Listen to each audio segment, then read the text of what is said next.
Janata Dal United के सांसद प्रत्याशी सह गोपालगंज के निवर्तमान सांसद डॉक्टर आलोक कुमार सुमन हथुआ विधानसभा के कई गांवों में जनसंपर्क अभियान के तहत लोगों से मिले और लोगों से आशीर्वाद भी लिया और तीर छाप पर बटन दबाकर भारी मतों से विजयी करने की अपील भी किया। लोगों से अपील किया कि आप अगर हमको वोट देते हैं और तीर छाप का बटन दबाते हैं तो हम आने वाले समय में जैसे मजबूती से काम करेंगे और आपकी आवाज़ों को दिल्ली के सांसद तक पहुंचाएंगे। और जैसे हमारा साबिया का एयरपोर्ट चालू कराने के लिए हमने जो काम किया था आप सबके सामने हैं।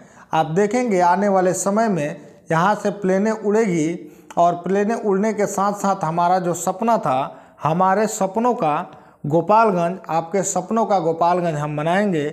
नीतीश कुमार के हाथों को मजबूत कीजिए और नरेंद्र मोदी का एक जो नारा था अब की बार 400 पार, उस नारों को लेकर के लोगों से बता रहे हैं कि अगर आप यहाँ पे तीर छाप का बटन दबाते हैं तो अब की बार 400 पार का जो नारा है उससे नरेंद्र मोदी जी को भी मजबूती मिलेगी, नीतीश कुमार जी की भी मजबूती मिलेगी।